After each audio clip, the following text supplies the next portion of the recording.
All right. Hello, everybody, and welcome to our latest DTUC webinar. My name is Jack McMahon, and today I'm joined by three fantastic speakers from Dell who are going to speak about preventing threats with Dell commercial PCs.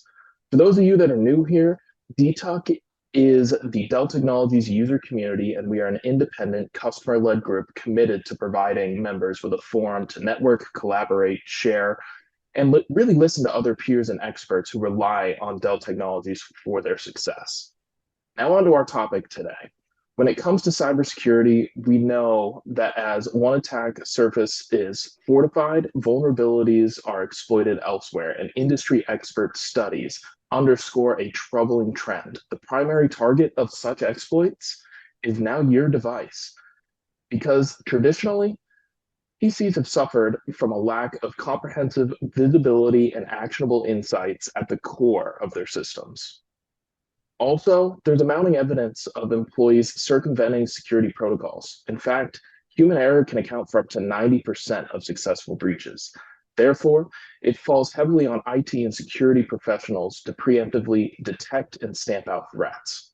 With that in mind, our speakers today are going to walk you through the design of Dell's commercial PCs that actually reduce the attack surface from built-in below the OS surfaces, defenses, and the optimum security to encrypt access to the internet for the hybrid workforce. Before I hand it over to the speakers, please keep yourselves on mute and utilize the Q&A function for questions. We're going to try our best to get as many questions in the time that we have. And when the webinar closes, please keep an eye out for an email with a post-event survey. We always want to know what the community's thinking, what you want next, what you thought of today's session. And there's always prize up for grabs. 4 random lucky survey participants will get a chance to win some swag from the Detox store. And without further ado, I'm handing it off to speakers because you don't want to hear from me. So, Tom, Indra, Ryan, floor is yours. Okay, thanks, Jack. I'll start it off. My name is Tom Benz. I'm the product marketing manager for endpoint security within the Client Services Solutions Group, and I'll be covering the first portion of the conversation today, and I'll hand it off to Indra now. Hey, good day, everyone. My name is Indraneel. I'm the built-in security product manager here at Dell, and I'm going to be talking a little bit about our new feature of the built-in security.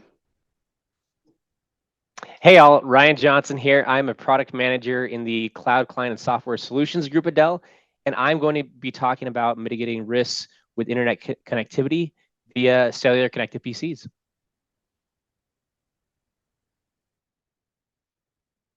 Okay, and I will kick it off.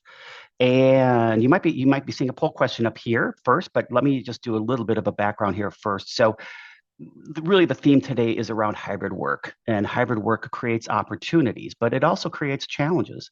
When the world went hybrid, attackers saw an opportunity, the device. And why was that? Well, because traditionally, PCs have lacked the visibility and actionability needed below the OS at the device level to defend it from threats, which of course makes it a juicy target for attackers. And sure enough, the Futurum group found recently that 69% of organizations reported at least one device or one BIOS level attack in the last 12 months. That's up 1.5 times just from the 2020 study that they did. So we're seeing these emerging attack vectors influence how organizations source their PCs. According to a recent global survey of IT and security professionals conducted by TechTarget's Enterprise Strategy Group, as organizations source new hardware, among their top evaluation criteria include automating detection of BIOS firmware events and high-risk configurations. So that's what's keeping IT and security up at night, device-based attacks. But how do you protect something you can't see? And this is the poll question that you're seeing right now. What's keeping you up at night? So we'll give it a couple seconds here. People can fill in as they please, and then we'll move on here.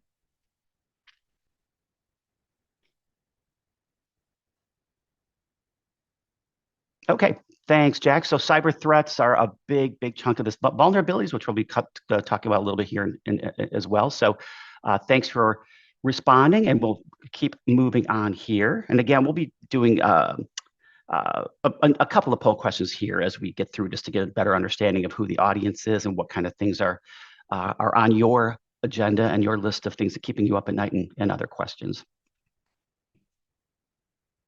So even with the most robust security measures in place, end users remain one of the most significant security threats to organizations, with human error contributing up to 90% of successful hacking attempts. With an increasingly mobile workforce, it's imperative that they remain secure while on the go, and having a convenient, reliable, and encrypted connection to the internet wherever they are is essential for mitigating some of these risks. And this slide here kind of shows some of these things. This is the good news. Dell already helps protect against these concerns. That's because Dell knows IT and security incredibly well. And as one of the world's largest infrastructure and PC providers, we're in a unique position to help secure customers' environments against well-known and emerging threats. Prevent device-level threats with the foundational security of Dell Trusted Workspace is a start. And I think that is our next quick question here. Are you familiar with Dell Trusted Workspace? We'll give it another second or two, just a quick survey poll.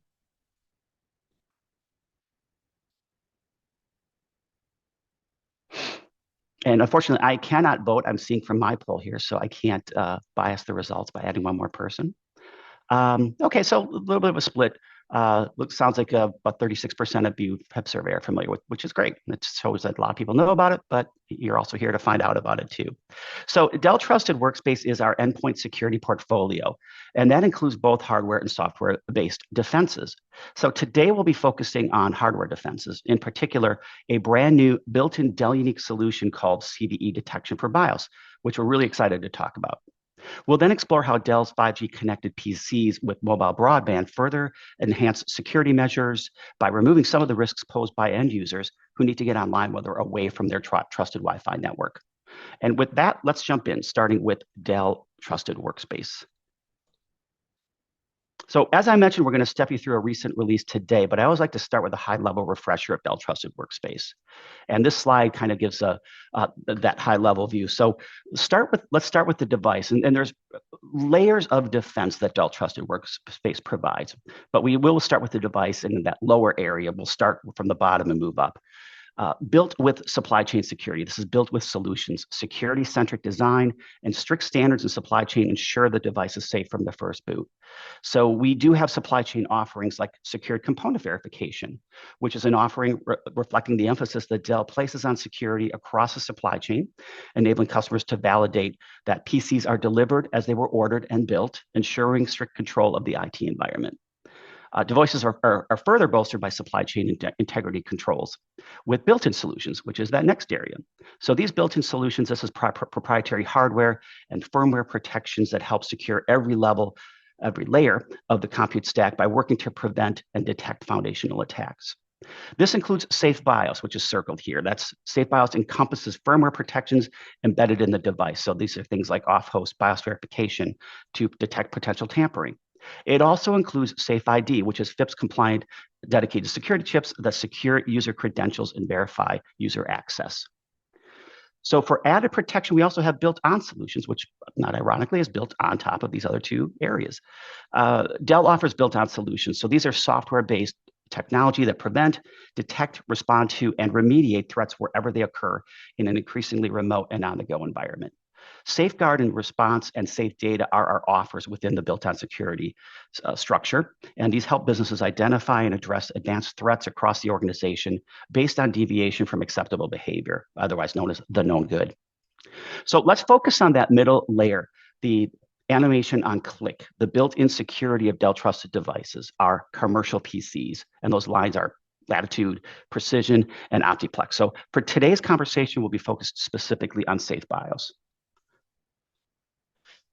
And the next slide here, this is a slide I've been showing both internally and externally for a while. We like to use it, I call it the umbrella, because it does kind of cover an umbrella of protections that we offer. And Dell commercial PCs feature a number of built-in capabilities designed to keep the device protected in use. These deep defenses at the BIOS and firmware and hardware levels help establish device trust, which is a key pillar of a zero trust strategy. A key feature of this Dell Safe is a Dell Safe BIOS. BIOS attacks, as you may know, are notoriously difficult to identify. And Dell Safe BIOS alerts you to BIOS tampering so you can take swift action to quarantine and investigate the device. This is an opportunity for another poll question here, just to get a flavor for who you are and what you do. Are you actively managing a fleet today? And it's a pretty simple question. It's yes or no or not applicable. So we'll give a minute or two. And when I say a minute or two, probably way less than that.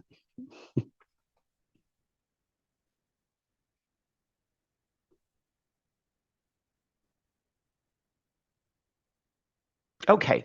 Okay, a little bit more than half who had responded actually are managing a fleet. So that's great. That's great to hear. I think we've got some things to cover later on that talk about our work in Intune, which might be of interest as well, but I'll continue on here. So just a little bit more on Safe BIOS. Safe BIOS is actually, as I mentioned, an umbrella of capabilities designed to keep the BIOS secure. And this includes capabilities like indicators of attack, BIOS firmware verification, and image capture and forensic analysis.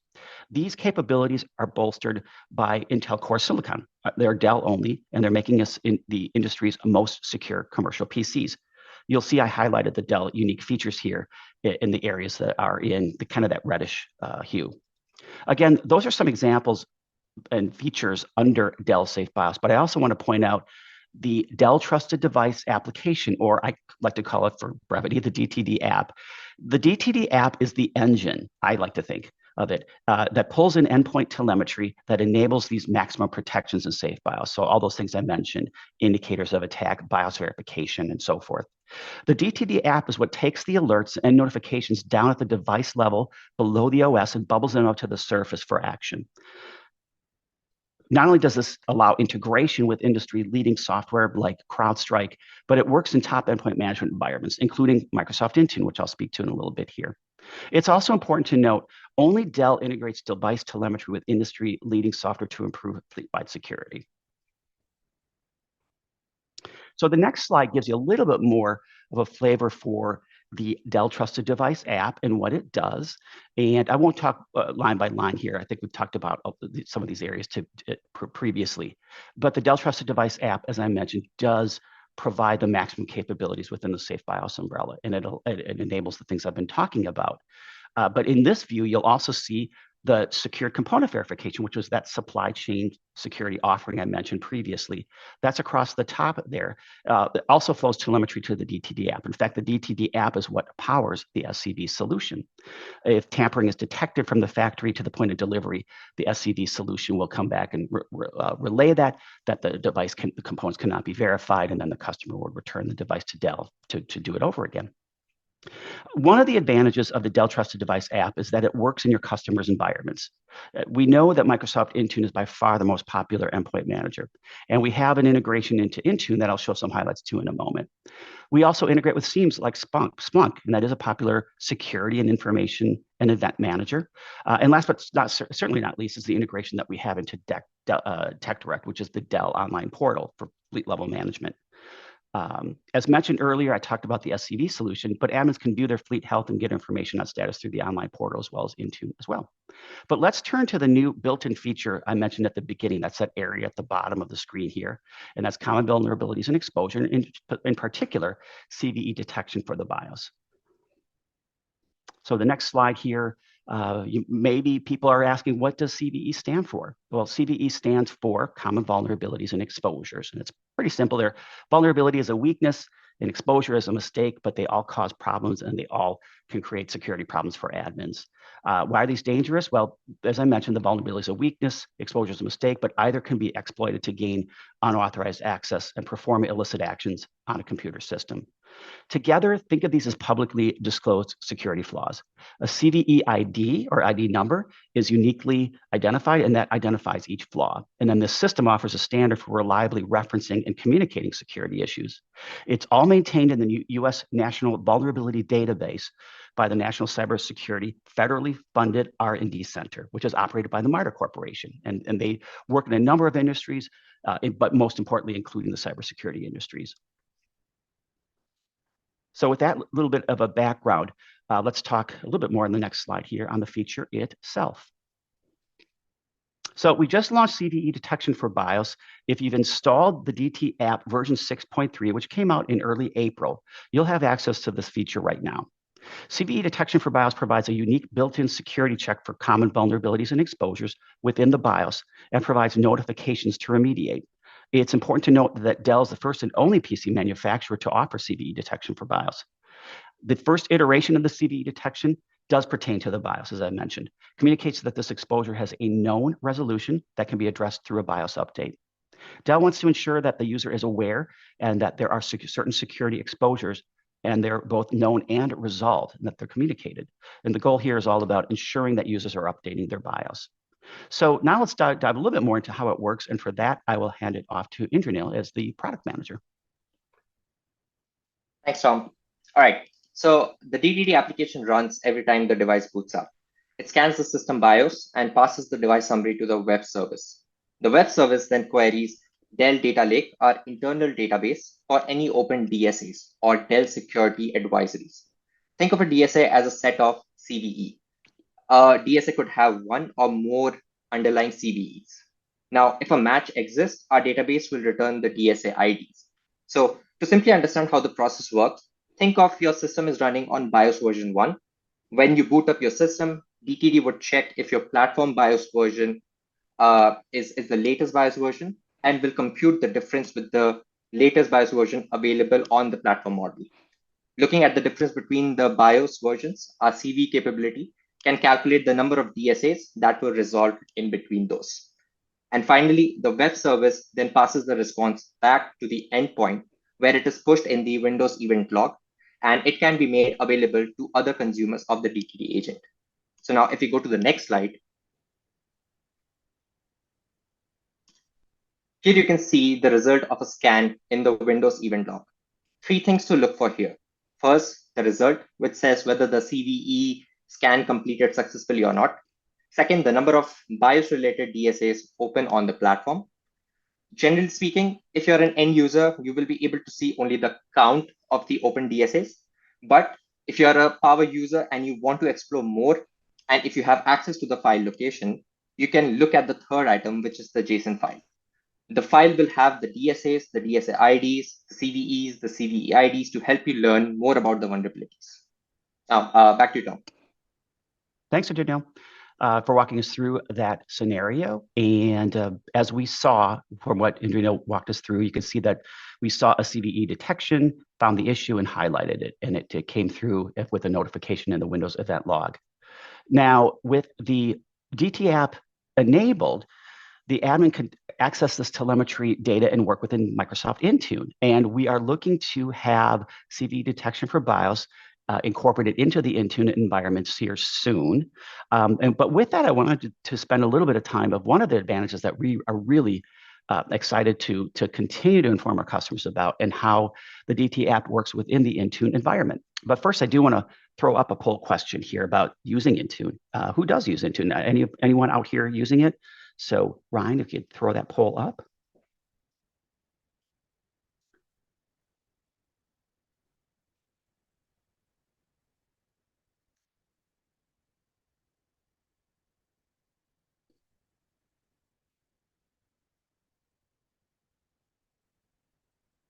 Great, thank you. So 54% of you who responded are using Intune. And we actually, our internal data shows even more than 54%, we believe, are using it, Intune as an endpoint manager. But still, it's the most popular tool by far from what we've seen, and the poll highlights that as well. So the reason why we're mentioning Intune is, as I talked about, we are looking to add the CVE BIOS for detection, CVE detection for BIOS, I should say, within the Intune environment in a upcoming release. We've also offered and added a lot of features within the Intune environment already with the DTD apps in previous releases. And so this is all about how we work within Intune. So with the Dell Trusted Device and the telemetry, admins can use scripts for policy creation. They can view fleet level results. They can drill down to the device level, and they can enforce policies. And if you have access to the Dell Demo Center, you can access an interactive demo that showcases how our integration with Intune works. And just want to make sure, are we showing the slides still? Just making sure I see Indranil on my screen. There we go. Thank you. So I encourage people to, if you have access to the Dell Demo Center, and if you don't, you can log in as a customer and register. Our Dell Demo Center actually covers an interactive demo on how the DTD app works within the Intune environment, as well as some features on Carbon Black Cloud if you're using that endpoint manager. It's an interactive demo. It shows people how they can access SCV. It shows people how they can enforce and create compliance policies and enforce them. I'll just go walk through a couple steps here just to remind people on how that integration with Intune works. But encourage you all to visit the demo center. You'll see how the DTD app helps make our Safe BIOS capabilities even more powerful, working within the Intune and Carbon Black environments. And with that, just showing that the admins can certainly do more within the Intune environment with the help of the DTD app. Typical examples scripts are shown here, but as I mentioned, using scripts for creation policies and such include a number of attributes, such as if the device's verification is in compliance, is the driver signature valid, etc. These policies lead to enforcement and ultimately determining what to do with the device if it is out of compliance. For example, what if the BIOS cannot be verified? And we'll get to that in a moment. So the next slide here. Okay, so just at a high level, let me talk you through how compliance policy creation via the DTD app and Microsoft Intune works. This example just provides additional color to what admins can do using our DTD app within Intune. If a device is out of compliance, the admin has a number of options to decide on. They can quarantine the unit, they can prevent them from accessing cloud-based apps, company resources and such.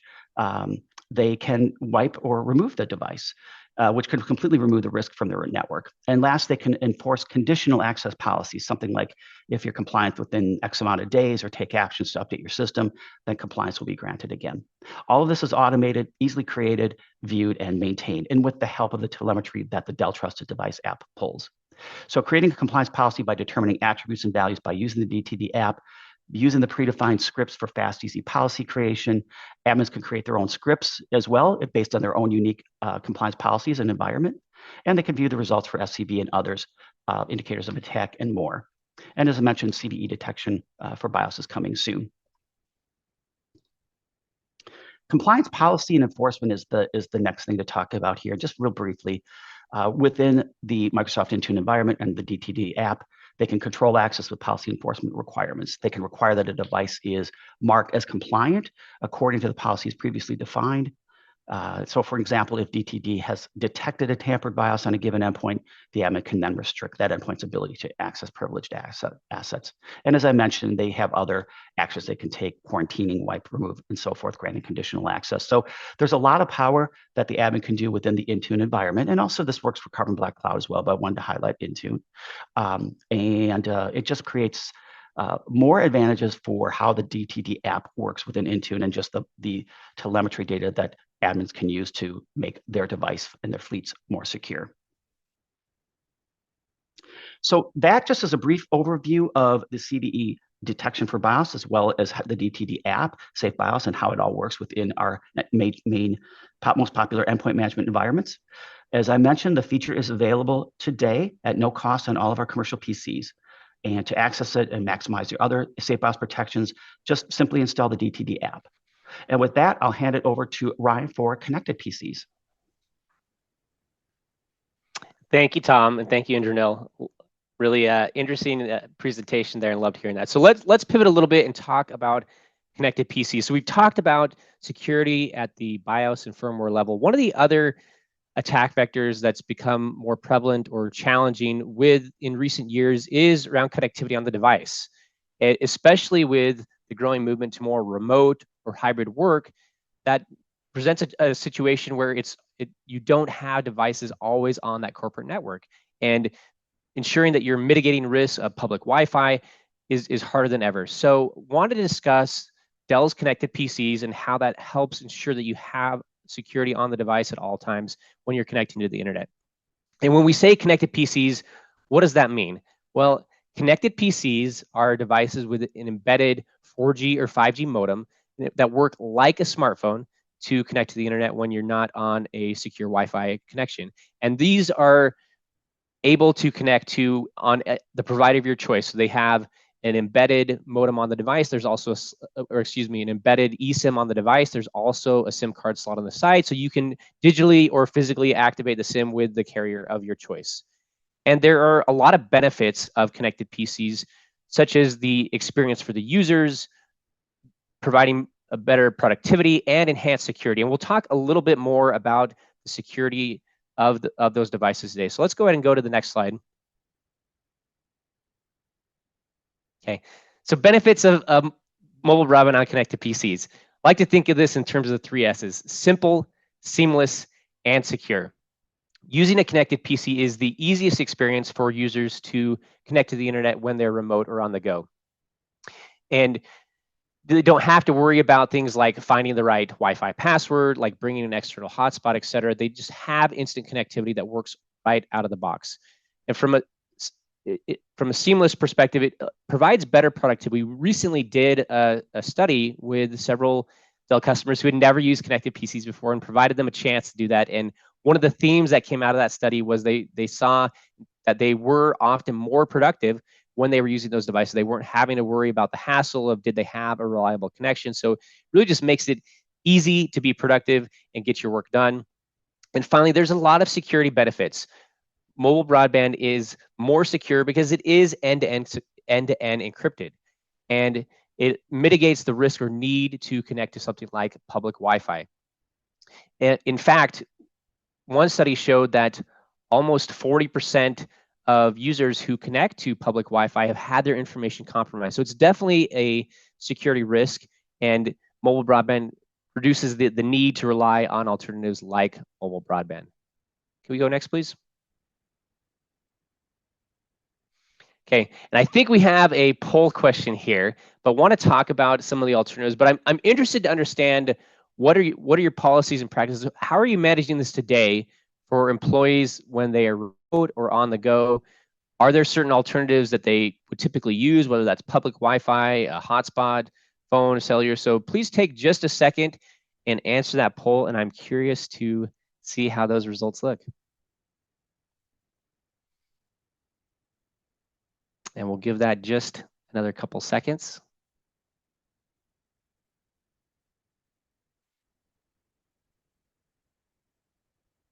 All right.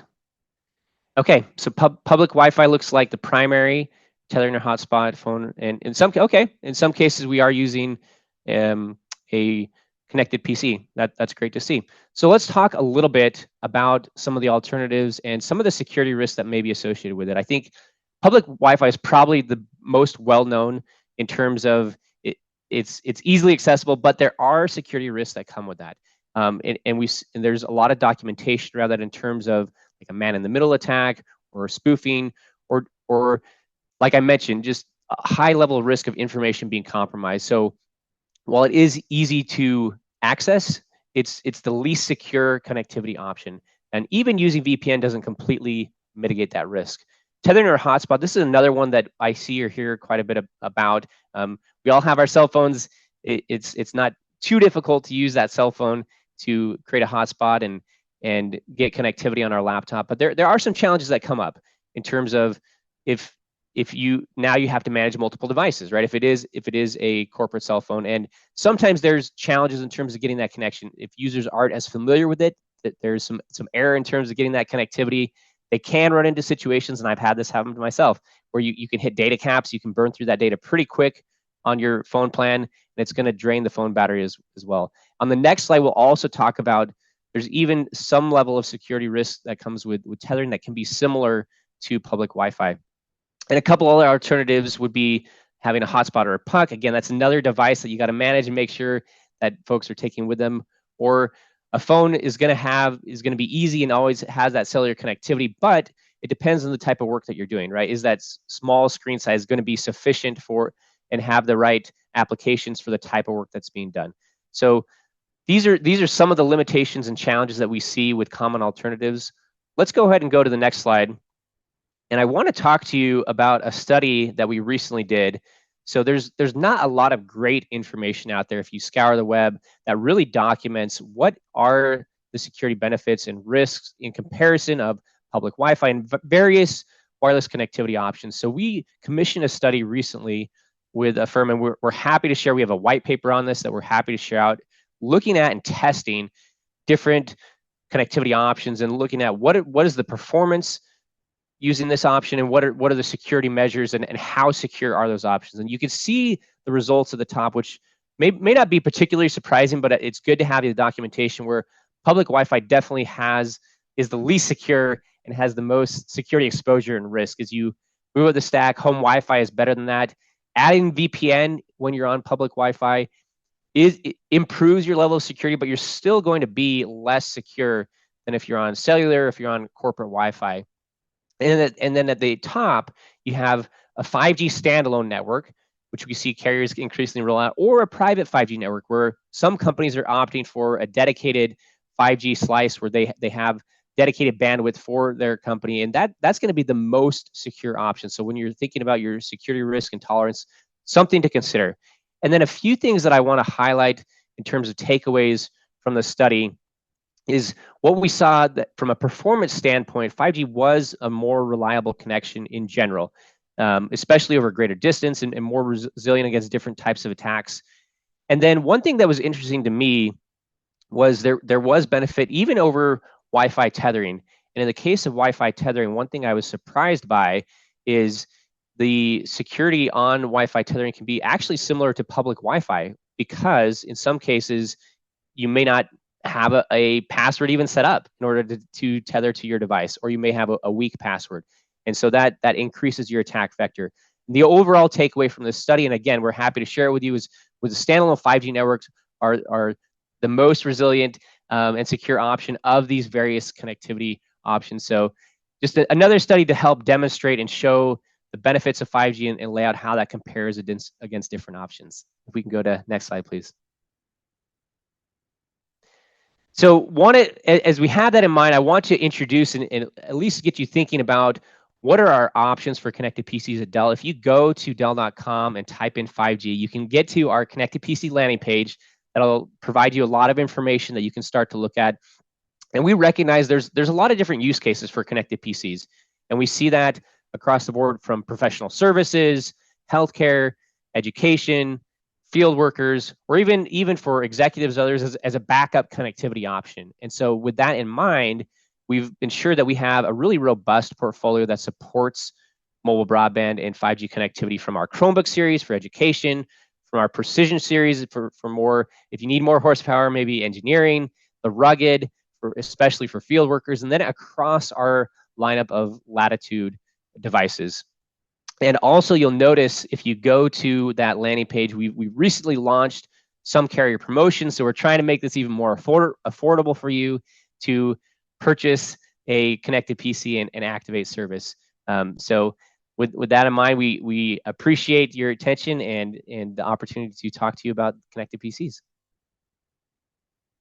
Thank you, Ryan. Appreciate it. Up on the slide, if you want to learn more, scan these QR codes. There's a bunch of great data information within these different blog posts, white papers. Tom, I'm pretty sure you were the one that even wrote the one at the top. So I read that one. That one's fantastic. They're all also up on the DTUG website, so that will be included in the post-event wrap up, all of these links. So if you don't capture them now with your QR code and with your phone, they will be shared to you via email.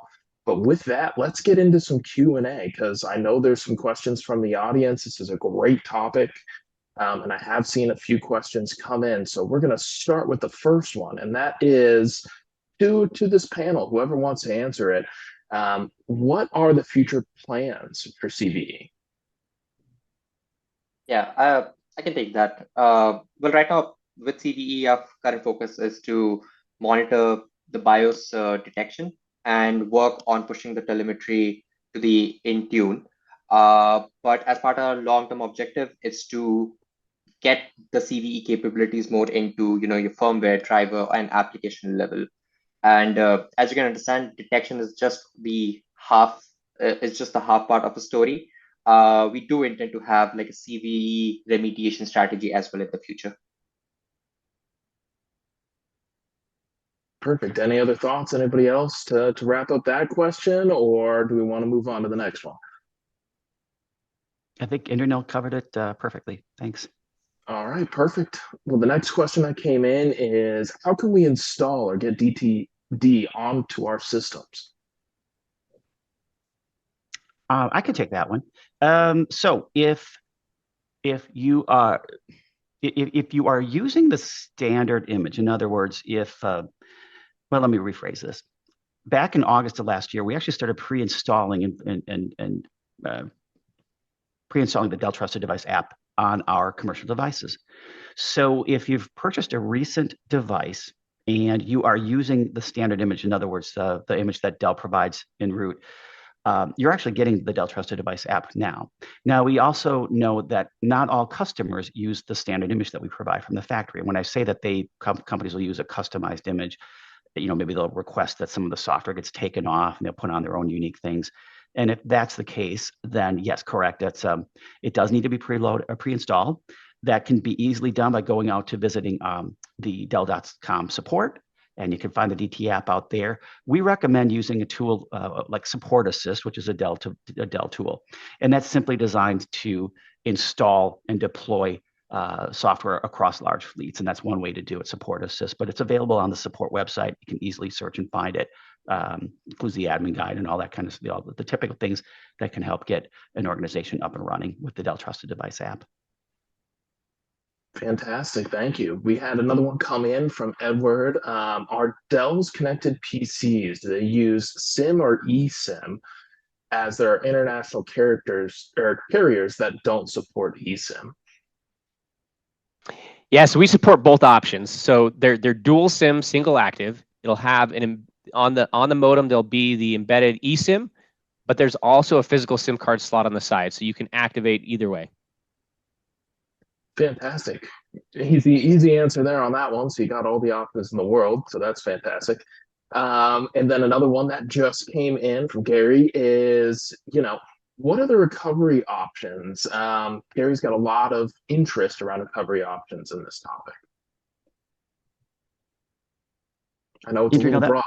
I wonder if that's pertinent to BIOS recovery. Yeah, Gary, I think I can ask, can you add a little bit more context to it? When you're saying recovery? Yeah, I'm waiting for that to come in, Gary. If you're there and still there, make sure you type in just a little more context on that question, because this is your chance. And anybody else, please put your questions in the Q&A. We're ready, but we'll give you a second, Gary. We'll wait it out to see if you can elaborate on that recovery options question.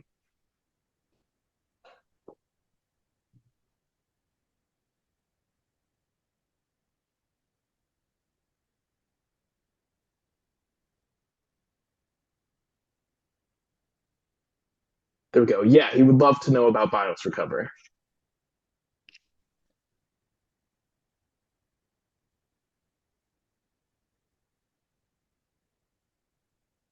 Yeah, I think the majority of the BIOS recovery, that would be something, that manageability aspect that covers most of it. But sure, we have a couple of, I think, knowledge base articles available on our Dell website that covers a little bit more about how Dell handles the BIOS recovery and all that. But yeah, it's yes, security and manageability, they go kind of hand in hand. So while it not entirely lies in our forum, but yeah, it's more in the management. But I'll be happy to redirect you to some of the KVs which are out there.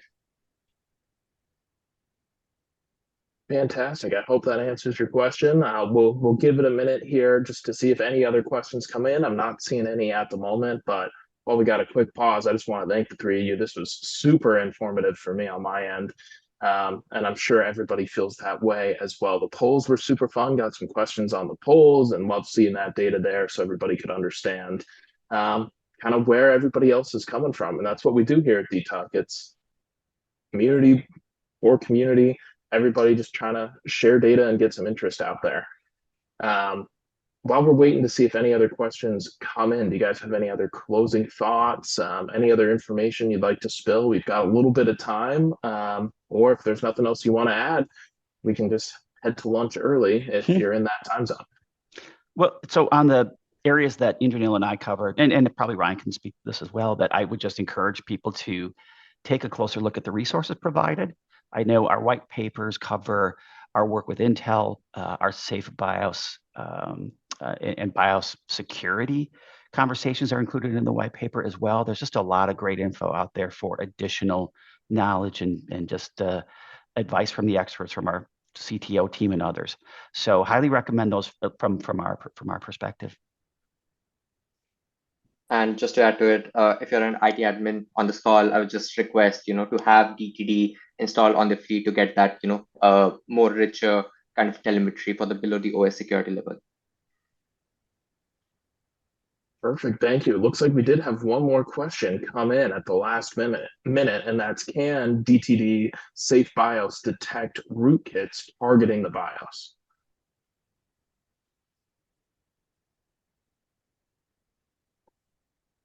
I think I'll have to look into it. That's a good question. Tom, do you know anything about it? I think I know I we might covered it in the white paper, but I don't feel 100% comfortable in providing an answer there. I think I'm out of my league a little bit by getting into some of those details, but it is covered in the biosecurity white paper.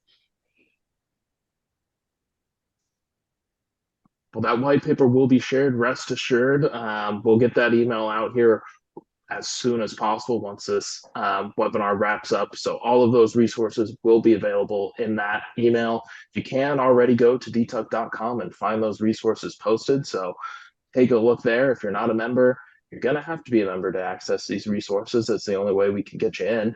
But other than that, I think we can call it time. I'm not seeing anything else come in. Once again, the three of you, thank you so much for spending your time with us and everybody on this call. An hour is super valuable to every single person. So we really appreciate you coming. Yep, we've got some kudos already. Wilson said, excellent presentation. Keep them coming. So we'll bring you all back for something else here in the near future. But to everybody on this call, thanks for being here. If you're going to Dell Tech World, hopefully see you there. DTuck does have the reception at Dell Tech World on Tuesday night. If you're not, I'm sorry, but we will do a webinar that kind of recaps the beauty of Dell Tech World and some of the great announcements that'll come out of it. So that'll be next week. Hopefully I get to see some of you there. Thanks for joining, everyone.